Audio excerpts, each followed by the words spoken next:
Why, hello there friends, Seth of the Sickest LPs here, and today we are going to be playing some more Taz Wanted. In the previous episode, we were basically dropped off, yes, I said that right the first time, definitely, at the Yosemite Zoo, in which we broke out and decided to wreak havoc. In this episode, we are going to wreak some more havoc by spinning, I guess, because this is still technically a tutorial level, and therefore it tells me to do so. Haha! Alright, get into here. This is where we left off, so might as well begin in. Well, of course it opens up all the other levels as soon as I get close to the door to this one, because it really doesn't want me to go in this one. It's like, this is the level that shall never be touched ever. I am about to show you guys this exclusive level of... Oh, well, never mind. It wanted me to go in anyways. Just wanted to tease me with all the other levels. Let's do this. This one's easy once you get in range. With a hint that vague, it'll be hard to discern what the range of required skill is. See if you can solve this puzzle, Mr. Putty Taz. It's fantastic. I'm not sure that I can muster the vanity to believe I can do so. Careful you don't get wet. Tasmanian devils don't like to wash, which spells P-U. Luckily, both those letters are used in the French word for umbrella. Out for this wickedy tower. At that height, I'm surprised the lookout isn't on the tower. The solution is elementary. Ah, but that fall could prove to be treasonous. Did anyone teach you about the burps and the bees? Again, this game is rated E. You're supposed to assume that no one has. The important thing is not to get stumped. Oh, come on, I already had to make a bad tree pun. That mouse sure knows how to get a wise out of that elephant, doesn't he?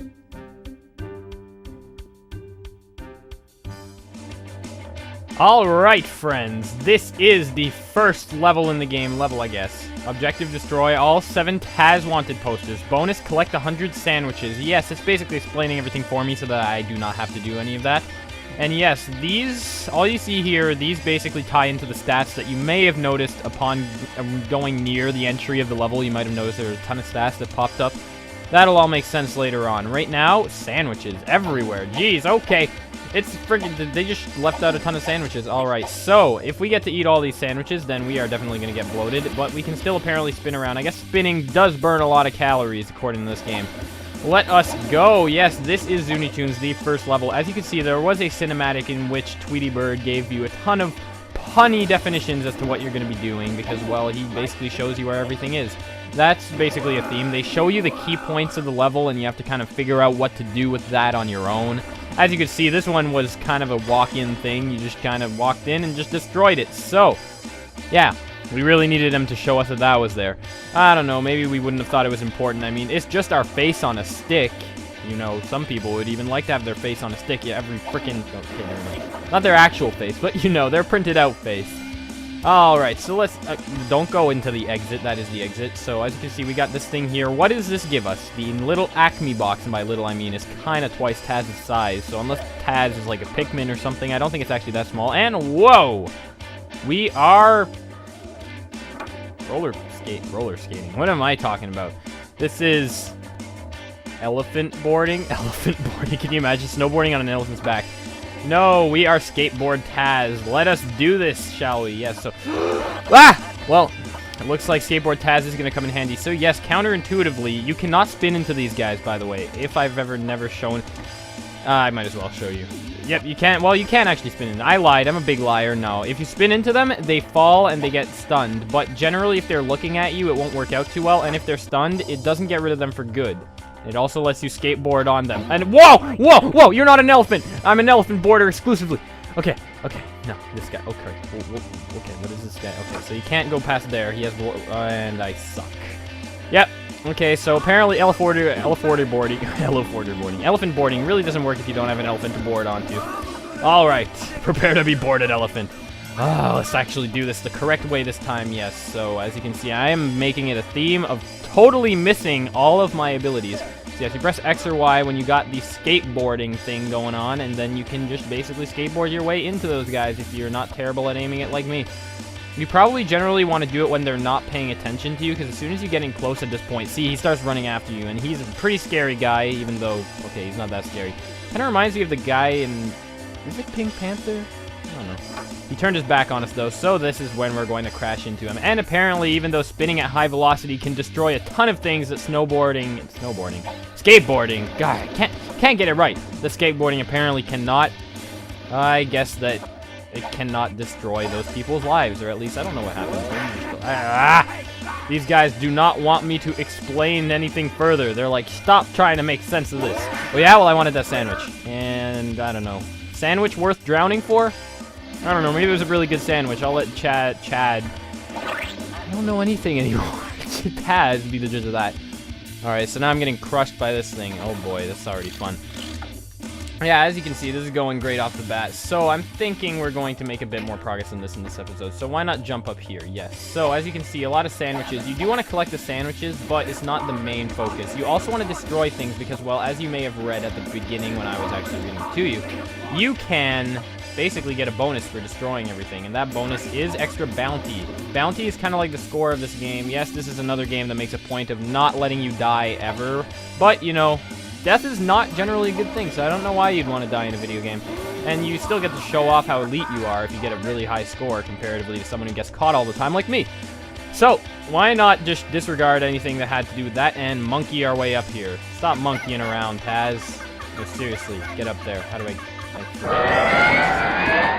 Alright, 10,000 minutes later. Okay, apparently Assassin's Creed is not the only game where I suck at swinging on things.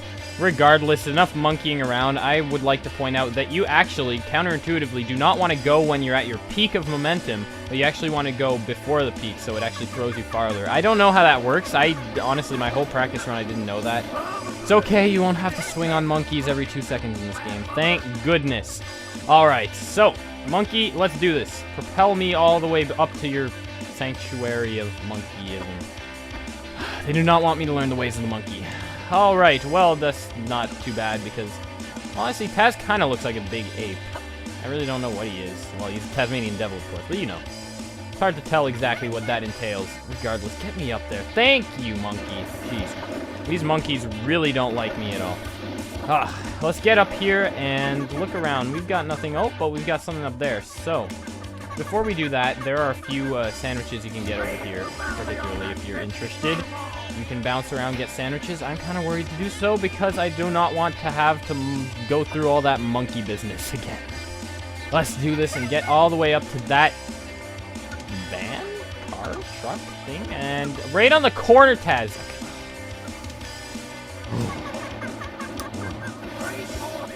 Going great, as you can tell. I'm so good at this game, and alright.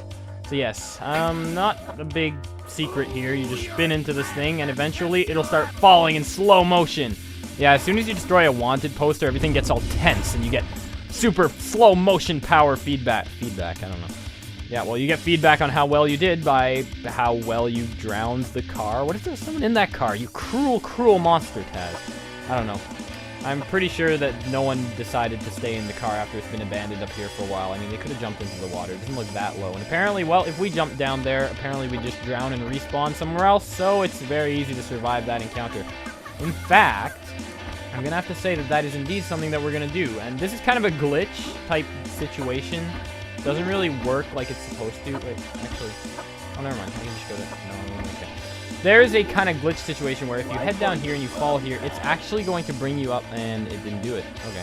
Well, I'm going to have to jump there on my own. Come on. Alright, so if you go in here, you get to the same place again. That's not exactly where we want to go, though. We want to go up there and drown, because that's definitely what I want. I love drowning. Like, Taz is like Taz loves swimming, even though he can't swim. Like, believe it or not, that's the thing. He's the swimmer who can't swim. That's what he is. Alright, so yes, if you jump over here, you can get over here. If you jump over there, you can get over there. Yeah, no, if you jump over here, you can get over there. It's like, it's a secret shortcut. Alright, so you're going to want to hit this. Generally, when you see a switch like this, it means that it is going to be of mild importance if you want to fall and die like I just did. Of course, as I was saying that the platforming wasn't that difficult in this game in the previous episode, apparently I just totally decided that I wanted to drown consistently for the rest of forever. Don't spin on this. Believe it, you don't want to spin on that, but you do want to spin to destroy that box once you get there, because, well, if you don't put it to sleep with that timer thing, it is going to punch you in the face, and you're probably going to drown again. You have no idea how much I want to avoid drowning at this point, because, well, not a big fan of it. Alright, well, we can uncork this log. Put a cork in the log. Like, it's a giant cork, too. It's just like some giant just came here and is like, this looks like a wine bottle. Yeah. Okay, so what I was saying before that is if you head over here and you drown yourself. Actually, I don't think I have to drown myself. I can probably... Yeah! Alright, so yeah, I was going to say if you jump in the water down there, because apparently in my practice run I was also an idiot who liked to drown a lot, then you can actually jump in the water there and it'll just respawn you here. Right beside the wanted poster, which will get you your fourth wanted poster of the episode. Yeah, so we already made surprisingly good progress in this first level of the game. I will have to be leaving you here. So in the next episode, we will continue on our way to exploring this semi-massive area we got here. See what else we can do. Hopefully we'll get out of this drowning pool around here because, well, I do not want to just drown consistently throughout the Let's Play. That's not gonna happen. I'm sorry. I'm bringing my snorkel gear in the next one. See you guys next time.